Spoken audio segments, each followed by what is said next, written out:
तो पानी टपक पूरा गया है सर सिस्टम का भी लोग सकता है हाँ ये ठीक सीधी ना करते हैं सीधी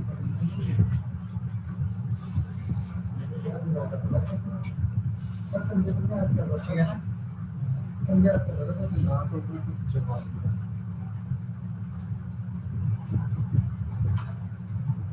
हो गया ठीक है sir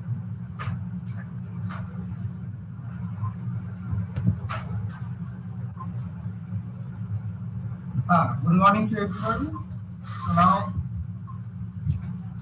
today again it is a human resource management. Block number 3 we have to discuss. I am Biswas, academic counselor of IGNOU. So now, block 3, there are unit number 8, 9, 10, 11. So there are 4 units are there. Block 3 title is a performance and compensation management. So unit 8, performance and performance appraisals. Unit 9 is your career development. Unit 10 is your training and development. Unit 11 compensation and reward management. So there are various units are there that we have to discuss today. So first try to understand what is the personal performance appraisals. So personal performance appraisal basically it helps to organizations to determine how employees can help to achieve the goals of the organizations. Otherwise, you can also say there are so many definitions are there. So another definition is there the organizations are established to achieve certain objectives.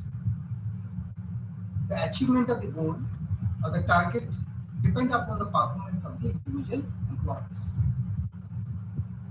Hence, it is quite necessary to understand as to what extent employees have been successful at their jobs or achievement of their goals.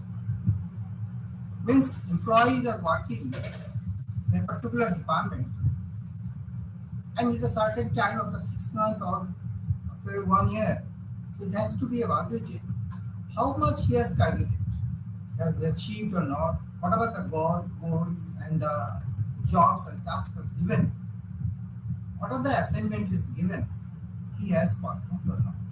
So that's why the personal appraisal systems is there, where employees have to rate in their own, which they have done, and their supervisors also will endorse the things, and it will be go forward to the seniors, and finally it will be reserved in the personal department, HR department. So thus performance appraisal forms the important part of this HRA. So there are so many forms in this, different level, every department having a different personal appraisals. So now what are the objectives? So performance appraisal has a number of specific objectives. So these are given below.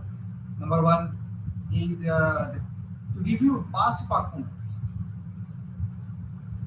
Second is to assess the training needs. Suppose after the 6 months or 1 year, it has been observed that some training is required for particular employees, that you have to provide it. The third is that to help the develop individuals.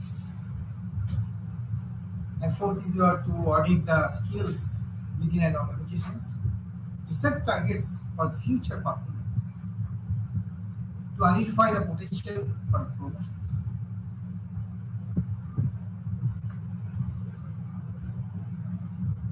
The performance appraisal, is there some process are there which are tabulated in a circle.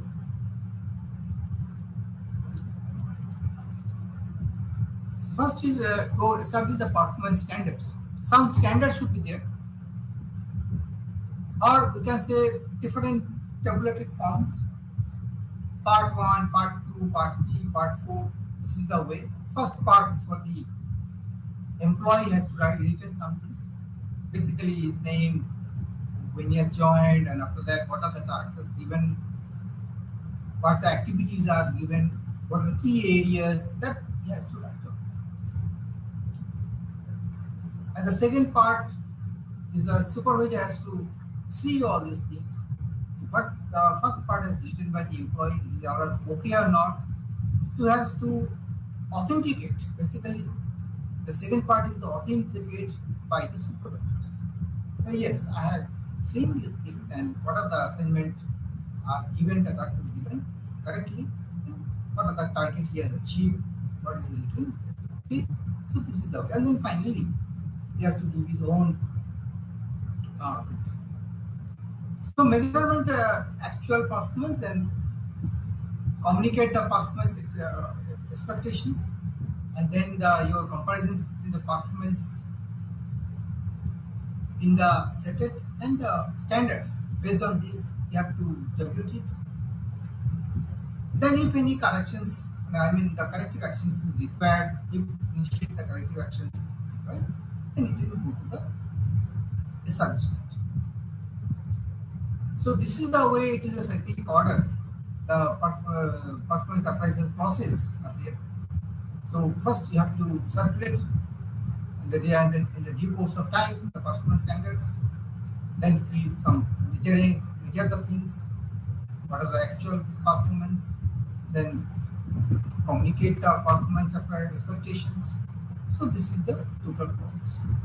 Now, important and use of the performance appraisals. It can be used for the career advancement. It can be used for the transfer. It provides the guidelines for the training and the development.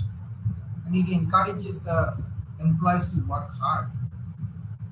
Performance appraisals facilities in the determination of the incentives.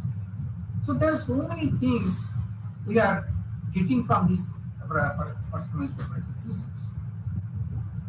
And it is also helpful for the development of the organizations. There are many fold. From these performance appraisal systems, what are the data you are getting from the work point of view, and future also you can take the decisions what should be done, and from the transfer point of view, from the promotion point of view, from the increment point of view, from the incentives point of view, from the trainings, if the training is needed or not, everything you can give some feedback. It also for the development of the organizations also. So what are the benefits of an effective appraisal scheme? Can be sum of, we can now sum up the thing. What are the benefits? So to write it that way, for the organization's point of view, what are the benefits? That is your improved performance throughout the organizations, improvement in the tasks performed, identification of ideas for improvement, expectations and the long-term plans, training and development needs, a culture of continuous improvement and success can be created and maintained. So people with potential can be identified. So all these things are the beneficial point, and the effective appraisal scheme are given this type of categories are. So there are three main, one of the from the organization point of view. Now we have to see what the appraisals, what are the benefits of the appraisals. This is an opportunity to develop. Identification of the ideas for the improvement, the opportunity to link team and the individual objectives, the opportunity to clarify, then opportunity to reprioritize the targets, a mean of forming a more productive relationships with the staff based on the mutual trust and understanding. So from the appraiser point of view, this is the benefits. Now, for the appraisal, from the who is the appraisee? For what are the benefits? For appraisee, the following benefits: increased motivations. So, as a appraisee, suppose your supervisors, he can increase the motivations, increase the job satisfactions, and increase the sense of personal value. So, there are three categories. First, we have seen the organizational benefits, then appraisers, then appraisee. There are three categories, and where the benefits are in different way. You can see. Now, performance appraisal methods. There are so many methods out there to for the computation purposes, for the evaluation purposes. There are, one is the critical incident method, CIM says. Another method is your checklist, then graphic rating scale, that's given in a graph way, you can present it. Then your forced choice methods, FCM. Another is behaviorally anchored rating scales, group order ranking, individual ranking, paired comparisons, and management by objectives. There are so many methods are there. Here just I am giving the list only. Out of that, the important methods are basically from the examination point of view. Knowledge point of view, I have to go through this all the, you have to know all the methods, but from the examination point of view, or as a short note, so the methods are really important. That is your behaviorally anchored rating skills. That is important methods. Then your individual ranking, paired comparisons, and managing by objectives. So there are last 3, 4, 5 to 9 onward, all these things, methods are important. Or practically, it is in the practice. The management by objectives, it is a process that converts organizational objectives into individual objectives. It can be thought of as the consisting of 4 steps. That is a goal setting, action planning, self-control, and periodic reviews.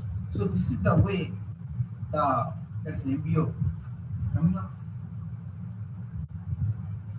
Now coming to your 360-degree appraisal systems. This is also very popular appraisal systems. Mostly multinational companies are adopted. So it is a feedback process. Basically, it is a feedback process involving. One of the additional things is feedback process involving collecting perceptions about a person's behavior and the impact of that behavior on his boss, colleagues, fellow members of project teams, internal and external customers and suppliers. So this is from the all angle, basically 360-degree, it means from the all angle the feedback in regards to your employees are obtained. That all this data are obtained in this process, we can say 360-degree appraisal systems. So whatever he has written, his boss is also endorsing these things.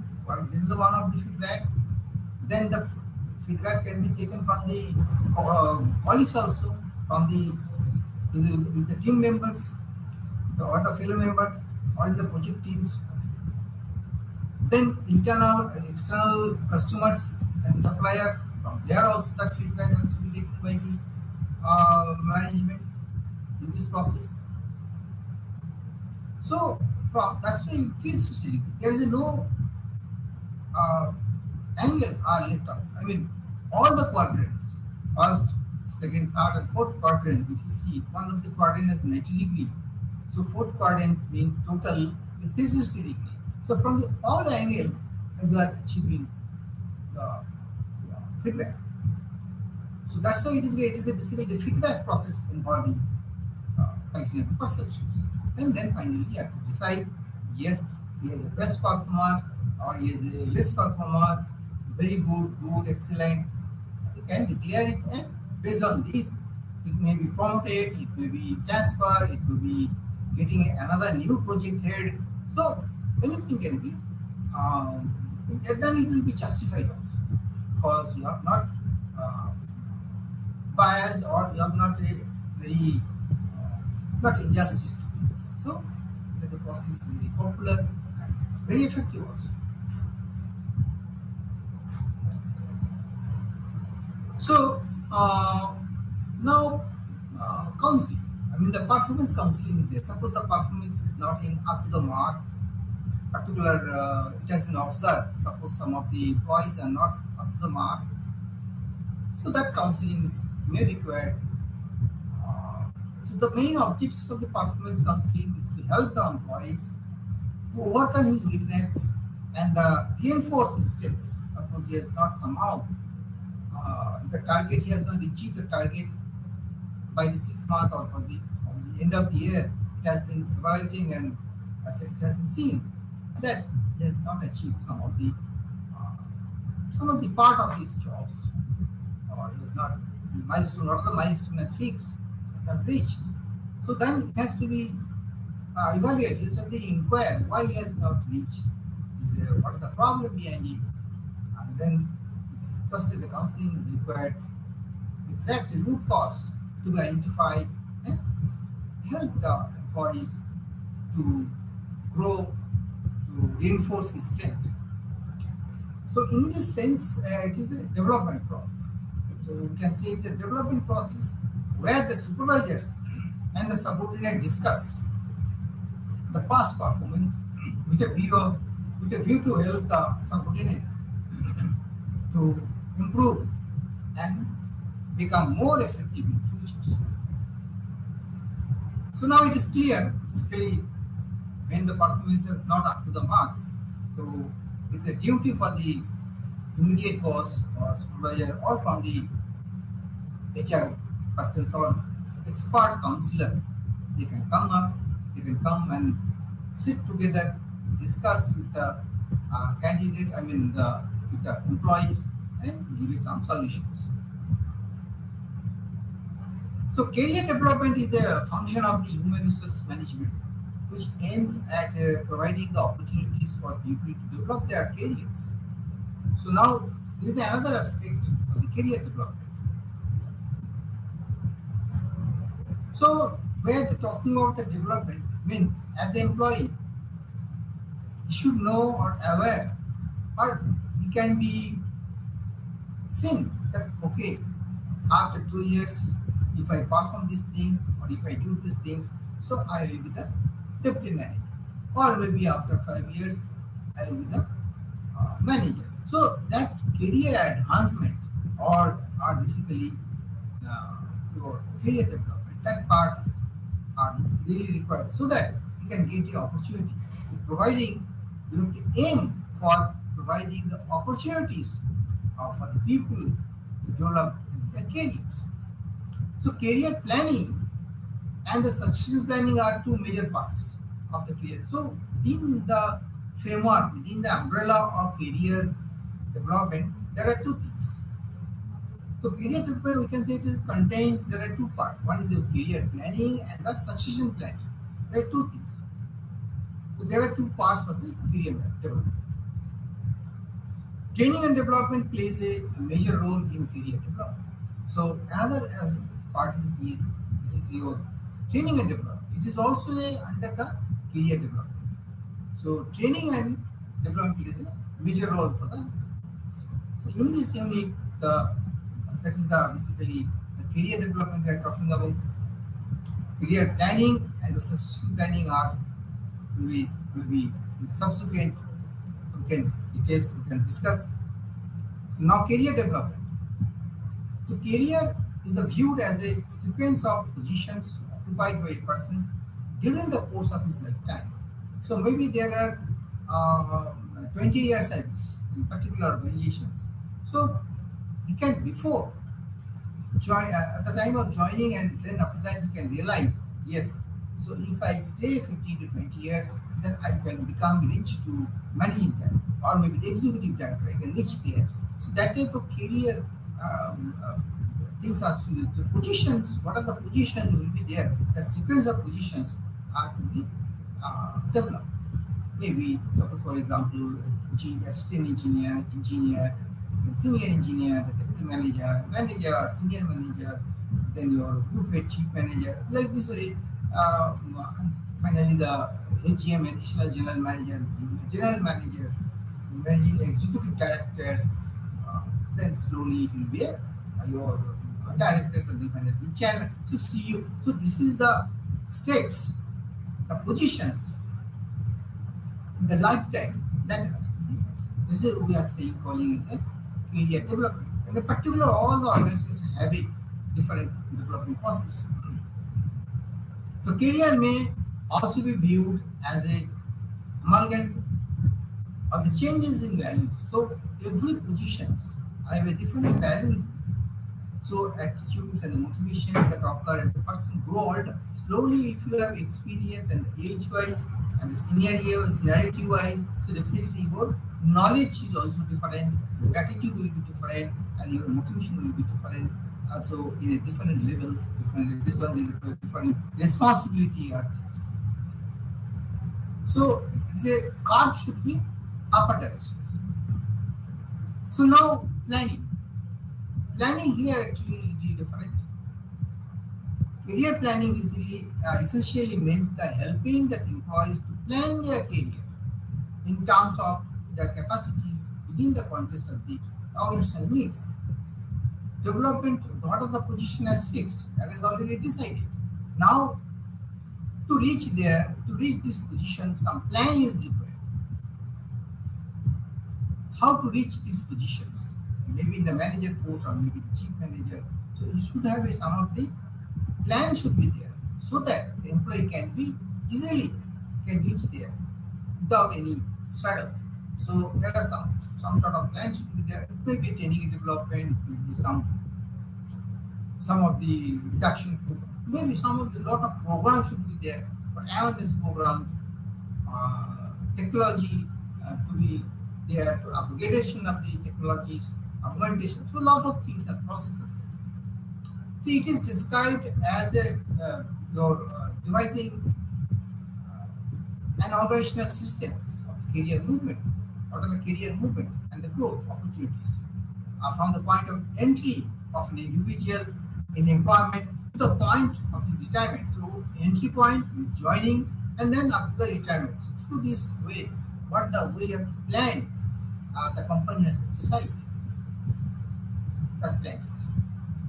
So it is generally understood to be a management techniques for mapping out the entire career of young employees in higher skill, supervisory, and the manager position. There are so many positions are there: supervisory positions, managerial, middle management, top management. So everywhere some planning is required to enhance the things, and ultimately the objectives that plan, that development of the positions already fixed, that so that everybody can reach there.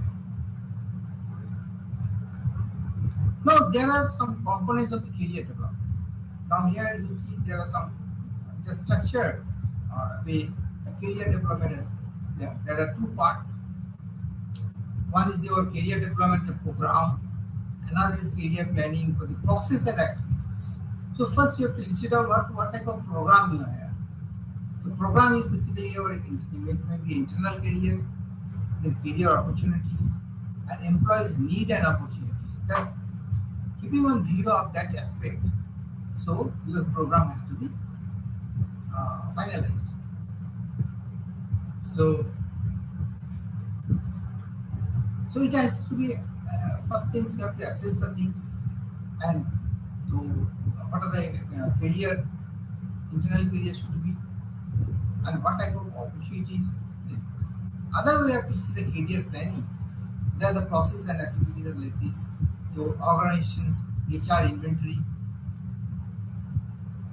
Inventory in the sense here, how much skill employees you have already, how much the awareness is already there. That is the basically inventory part of your human point of view. As a raw material production point of view, the inventory is basically your raw materials, how much raw materials there. Suppose in the steel plant, how much materials are there, how much nut bolts are there. So that inventory, because based on these, you have to develop or you have to purchase the things. But in the case of, we are talking about the HRA for the human development purposes. There, the inventory will be different because in these organizations where how many educated persons are there, how many employees are management qualifications or not, how much people are skilled enough, they have how much technology they have, skilled or unskilled, so that the part of your inventory. Then second thing, your employees' potential for the career. So employees' potential has to be identified.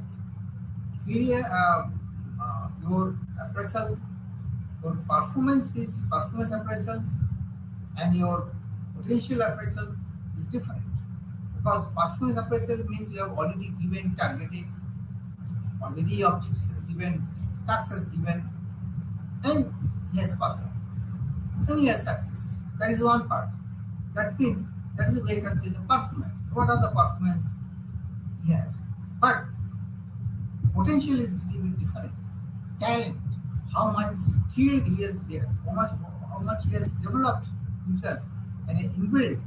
What are the potentiality that has to be identified? That is a different way you have to identify and put in the appraisal systems. What is the potential purposes? That also has to be accumulated. That has to be seen how much potential employees have, and based on this, you can prepare the curriculums of the program, and then you can think over further these things so that it can be explored. What are the potentiality in your organizations, in the employees in build, is already there. That how to improve their potentiality. That is the main things.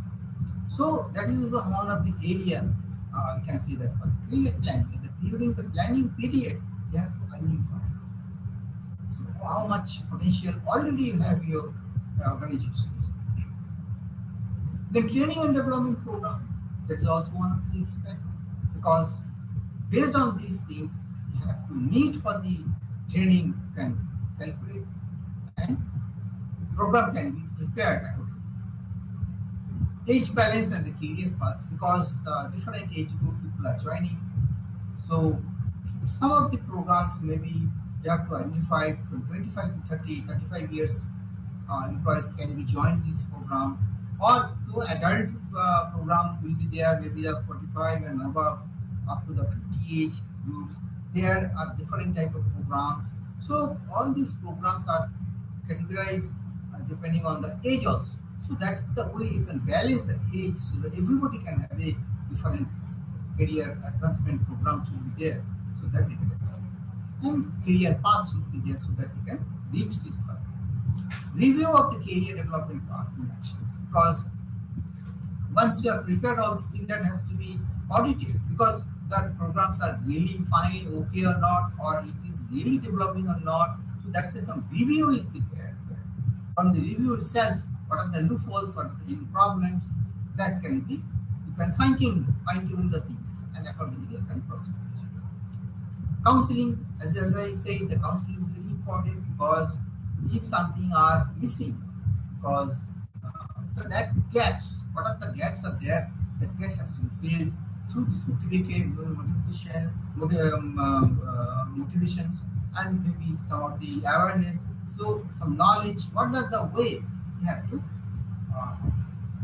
fill the gaps. So counseling, through this counseling, that can be identified.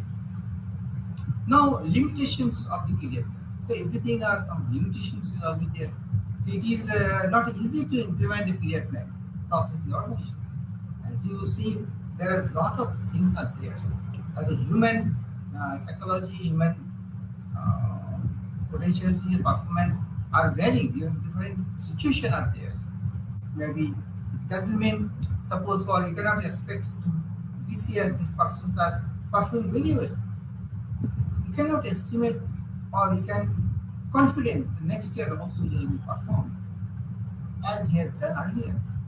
No, there is no thumb rule, and it may not be happen because situation will be different. Human, he has a own family member, his family point, environments, internal. There are so many things are influenced in his career path. So health is another point. So health may not be supporting. So these all are some of the for the career planning. Some of the things are limitations or part is there. So implement career planning process and also it has own difficulties. That's why it's the own difficulties and the problems like it does not suit the very small organization. Sometimes the organization is also not suiting for these things. So there should be opportunities for the vertical mobility if the career planning has to become a reality.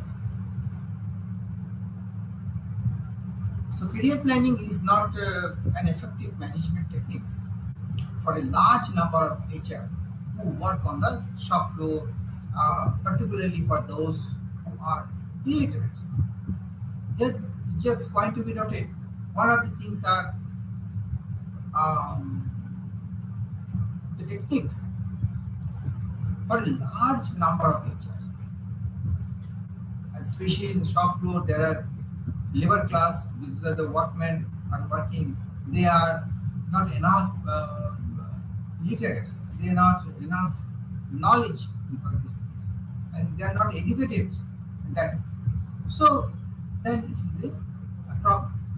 So perform what are the performing and and other thing is performance jobs for which the labor supply is abundant, where the labors are things. There another thing is there.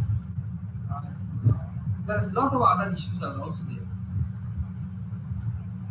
So growth expectations of the members or the family in a family concern produce the adverse results. As I said, some family problems also there. Since the members of a family expected to move, so these all are basically for career planning. What are the loopholes or the shortfalls are? Now succession planning. So it is also very important for as the organization, any organizations, because you should have a good succession planning, so that the gap should not be there. If somebody has retired or somehow he has left the organizations, so this position has to be filled immediately. So you have to prepare for that.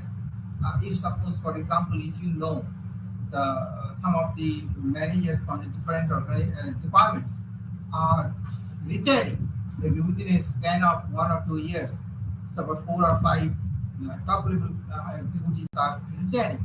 So as an organization, as the HRM, you have to plan accordingly because you have to prepare, you have to develop some of the manpower or position, that positions can be handled.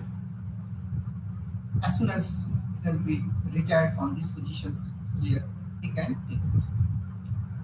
Some of the organizations there is some overlapping period is also there because sometimes what happens, suppose for example, in particular this month somebody is retiring from positions. So before 2 months, this appointment is already there so that he can parallelly work there and he can aware of the positions he can develop by the helping of the incoming and outgoing may not be stopped. There should not be any gap should be there. So maybe before 2 months, that positions that appointment can be given. Okay, from the after 2 months, it will be active manager, active manager in particular this position. Now you are in charge of these things. You can do this work associated with the that persons who are likely to be retired by the 2 months. So that is the way they can accustom on. They can automatically learn the things from seniors, so that as soon as he has left the organizations, by virtue of retirement or something, so that they can handle and they can tackle the situations very nicely. And that confidence is already built up. So succession planning is an ongoing process, identifying the necessary competitions, necessary competencies, then works to assess, develop, and retain the talent pool of the employees in order to ensure the opportunity of the leadership for the critical position. So, what are the critical positions that has to be filled very advanced way? I mean, you have to prepare for that, and that type of leadership skill should be there. So, you have to prepare for that. Now, there's some specific strategy you have to take. Succession planning is not very easy. You should have a good strategy should be there. So it's a plan that managers can flow, implement, and customize to meet the needs of the organizations, divisions, the department. The continuous existence of an organization over a time required succession of the persons to fill key positions. So that means all the key positions are before that you have to well planned and prepared.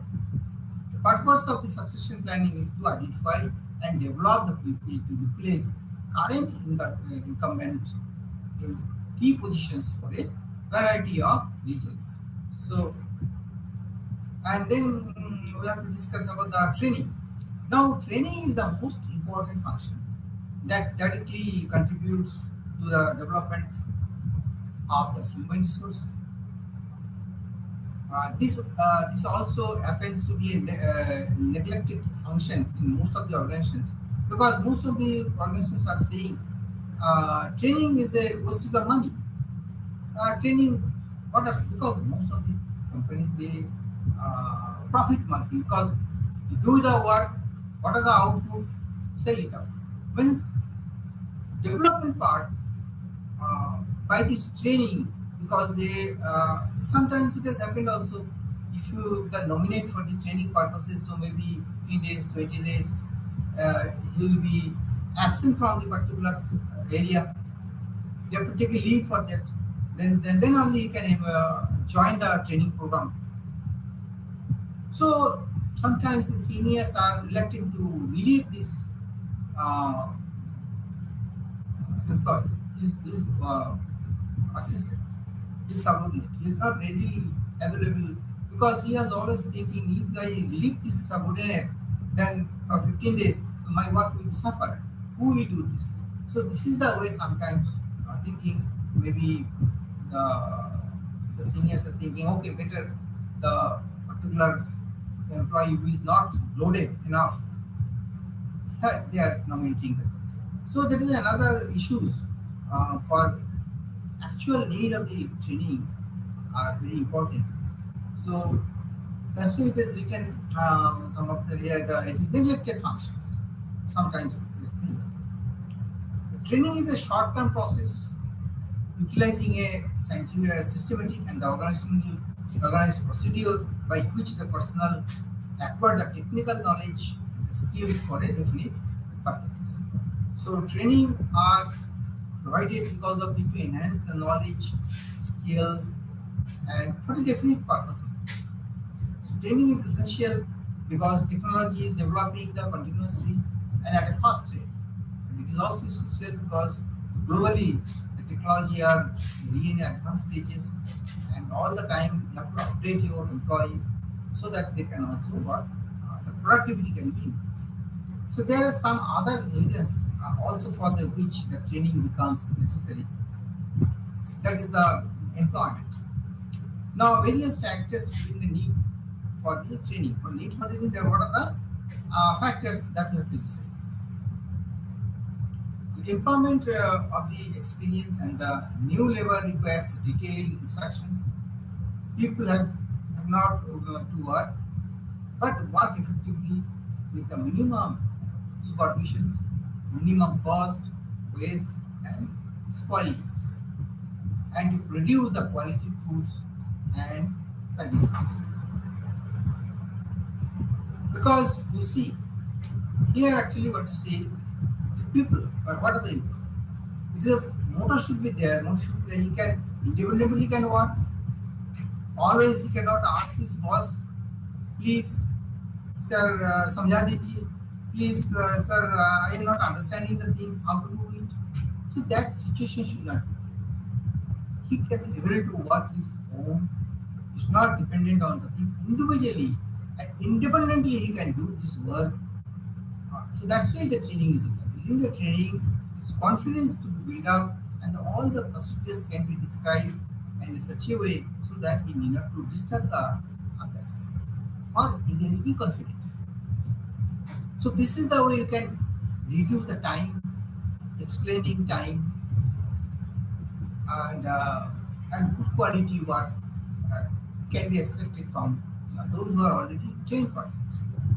Fast changing techniques in the productions and other operations require training into newer methods of business. So techniques are there. Now fast changing techniques, because techniques everybody knows the tricks, how to do it very fast, that is required. So that from the training itself, that tips are given how to do it nicely. Now another aspect is the old employees. So old employees need refresher training, sometimes the 50 and above, because another 10 years they have to service. So now it is a headache. Headache means in the sense that management has to decide. So apparently after 50 years there's energy there to learn the new technology are very difficult. So maybe they are reluctant also, because their speed of work to adopt the technology very fast are very problem. So that's why old employees in a different training program should be there. The refreshers training should be there, so that they can enable to keep abreast of changing techniques and use of sophisticated tools. And because there are so many sophisticated new tools are coming up, so old employees are very difficult to do. So that's why training need for old employees also.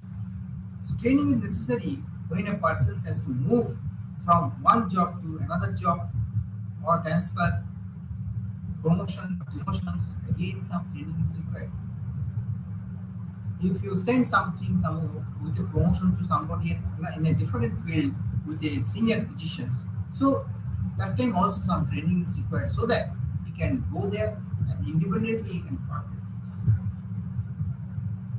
So this is the way to need of the training can be identified. Idea is, so different training program in a different purposes. Now, organizing training programs, there are performance reviews, some of the sources identifying for the how to identify the training needs. So performance review is one of the report. From there you can get it. Now we are talking about the inputs. Suppose you are preparing as a manager, you are preparing a different program, training program, but you don't know what type of program you have to prepare it. So first, if you have some of the review, some lot of review or references are there, type of employees, their capacities, and so that if you once do all these report you have, then it will be very easily you can fix the programs. So that's why the person's performance review reports one of the input for the training program. Potential appraisal, as I said, potential appraisal is also required. Who are the very skilled enough and potentially very good persons, for them different training programs should be there.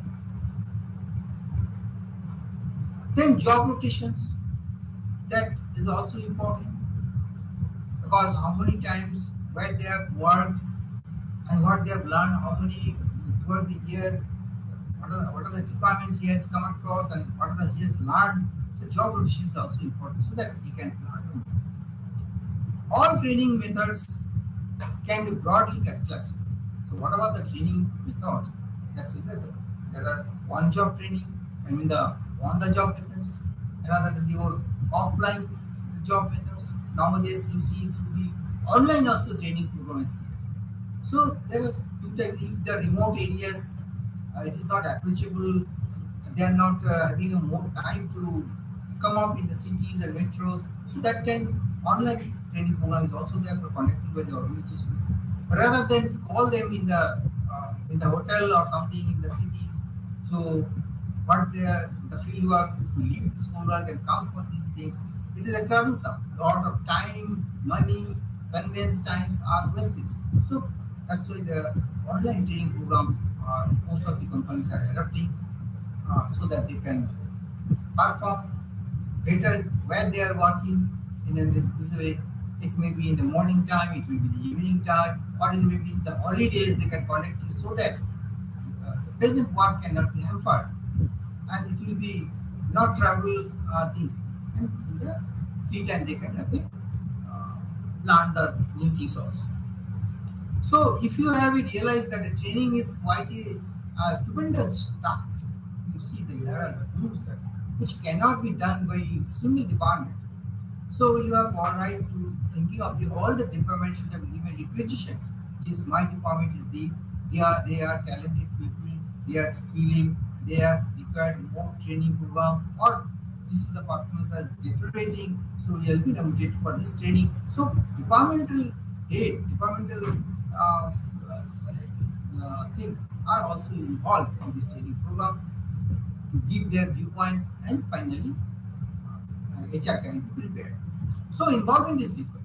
So in fact, the total responsibility for training program has been shared among. So responsibility has to be shared. All the departments should have a nodal training manager should be there. Every department should have some training manager. They will be identified who are really capable of really required for this. And that feedback they can give to the HRD departments. The top management who should frame the authorized the basis of training program policies has to be there, review and approve the board outlines of the training plans and the program and approve the training program budgets. So because there are some money is also involved, so top management have to create that type of things and has to develop. So here actually any training program, successful training program, top management involvement is also required. If they have not involved, if they are not taking so much interest, then you cannot say it's a very good training program and it cannot be success also. So top management involvement is very much important. Their interventions, their interest is also very important. So various areas for the training evaluations need. That is your which are the areas? There are 7 main areas out of that. The main training, pre-training practice. Pre-training factor, before the training, you have to preparations are there, the learning motivations, expectations, maybe your training materials, that study materials, training materials has to be prepared, and how and what type of things, that also is all are pre-training factors. Because preparing the training materials also different things. Because different programs are there. So if you shoot for the programs, you have to see what type of employees, what type of participants are there. So keeping a view of these things, material has to be prepared so that they can learn very easily, simple what should be there, and it should be pictorial form also. Written, some pictures should be there, written something. So materials has to be a good document, so that easily can learn the things. That's also important. So preparation is very important. Then curriculum including what type of, how many days should be there, 3 days program or 4 days program, and how many times should be, so what type of faculty is required. So that curriculum are very important. Specific events, if any, after the, between the programs, some site visits, some practical, maybe some of the plant visits should be there, so that practically they can also see again, come back and again the theory. So practical theory, practical theory, visit. So all these things are to be, so all these events are to be prepared, and some specific sessions should be there. It should be 3 days or 4 days or 5 days, Monday to Friday. So the session has to be calculated, first half, second half, lot of information. Training management. So area of satisfaction, dissatisfactions, training facilities, other facilities, all are part of your management. Then your learning climate and training methods, then training effectiveness, all are participant development, then conceptual development, learning of skills, change values, change of behavior, applications, all are your outcomes of the training programs. Then organizational development, jobs effectiveness, team effectiveness, organizational effectiveness, post-training factors, that are what are how many costs you have involved for the training program is complete now. Now you have to see how much cost has involved, how much it is really from the budgetary it is targeting or not. It is over budget or under budget or cost is over or not. That is also another part to see it on the organizational point. Organizational support is anyhow organizational support is required. Organizational factors hindering or the facilitating the training. Retaining programs are designed as a mean of the avoiding the personal obsolescence. Because in this case, obsolescence is basically suppose of training. Some, for example, the computer. 3 years before that, some employees has already trained. He has attended some of the programs, computer. But after 3 years now, it has realized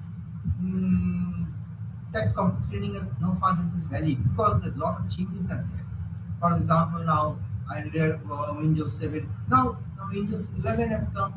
So many advancements are there, a lot of features are there. So maybe the computer training program, new training program is required.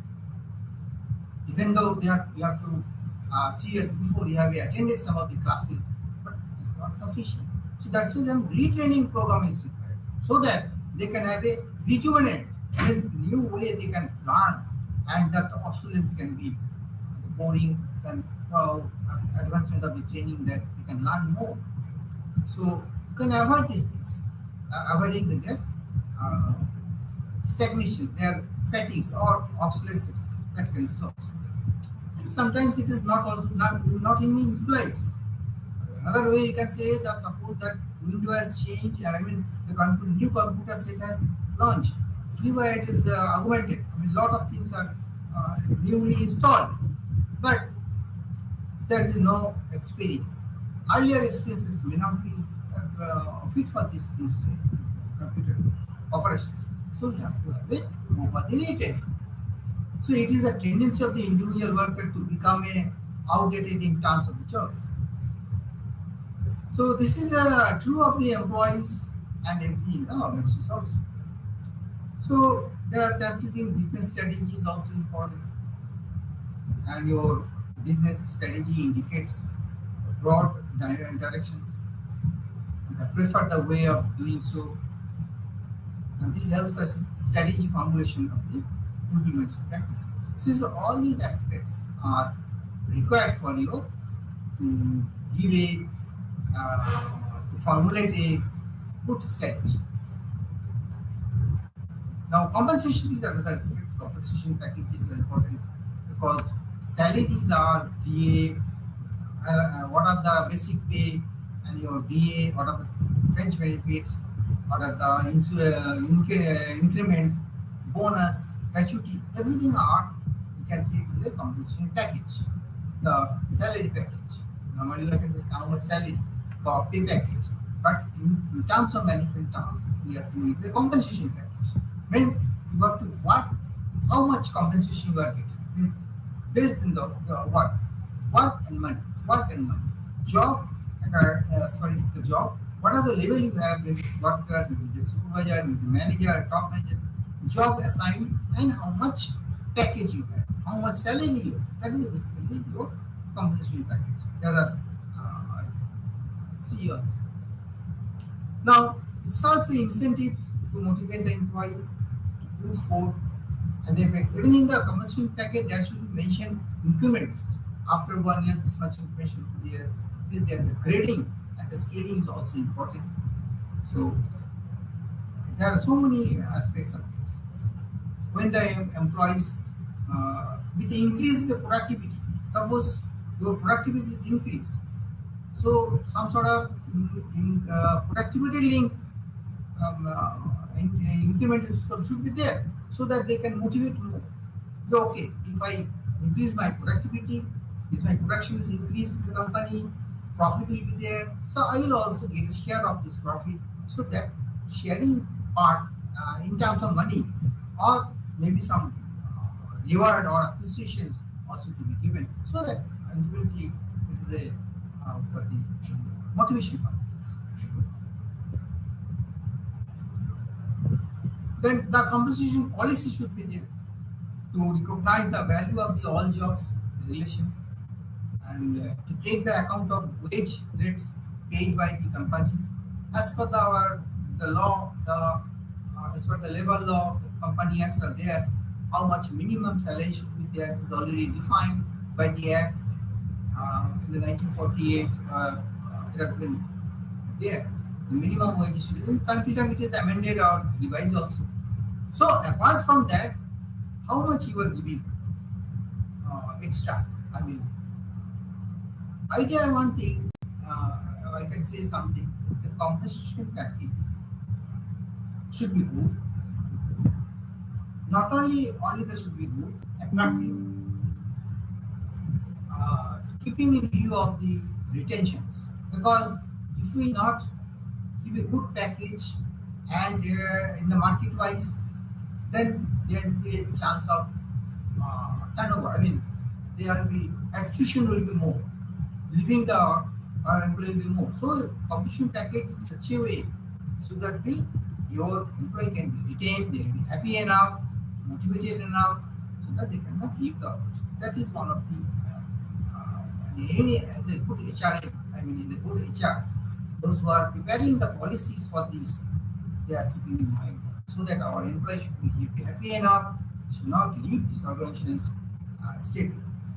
So to enable the individuals to reach their full earning potential as far as the reasonable practices, to ensure the employees share in the company's prosperity, and there is a increase in the efficiency.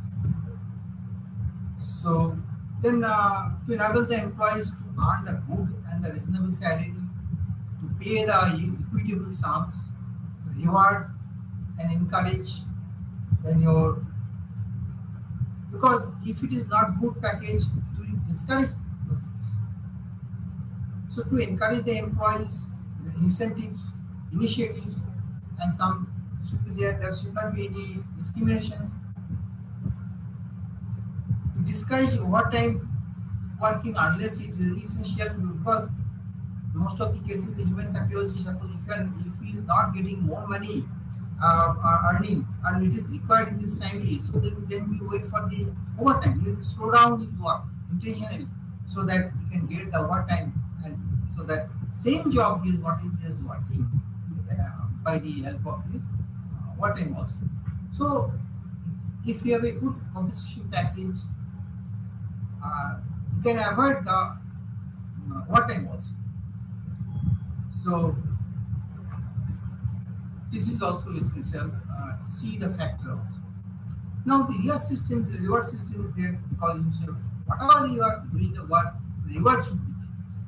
Reward in terms of money, it can maybe appreciations, maybe some of the letter or some good talks, some anything, anyway. So one of the important attributes of the workers, work organizations, the rewards to their members, pay, promotions, fringe benefits, and the status symbols. There are some of the higher education, some of the companies there in the educations also. If you are supposed to doing the MBA or you have to complete the MBA, the company will give you reward also. I mean, some maybe the one increment or some one time some money can be provided so that they can do it. Or work also. If he is not the best executive in this market, yes, the production is very good, his knowledge is good, immediately you have to avoid this. So this is the way you can, so many ways are there. So that can be increase the effectiveness of the organizations. To motivate the employees to perform their effectively, motivate the employees to join the organizations, motivate the employees. So there are so many ways you have to motivate the people. So I think almost I have over. So here regarding the reward, I can say one thing. This is one of the way the reward system should be good, because One way we can retention policies there. We can avoid to employees to retain. Employees should be retained in the company. So that's why ultimately, in the conclusions, we can say the compensation package should be good, reward system should be good. The both the things are there, then we can assure that the employee can be leave this organization steadily. So talent can be intact, talent can be within the organizations, and they are happily working the organizations. So this is the part. So okay, I think now thank you very much. All the best. Thank you. Namaste.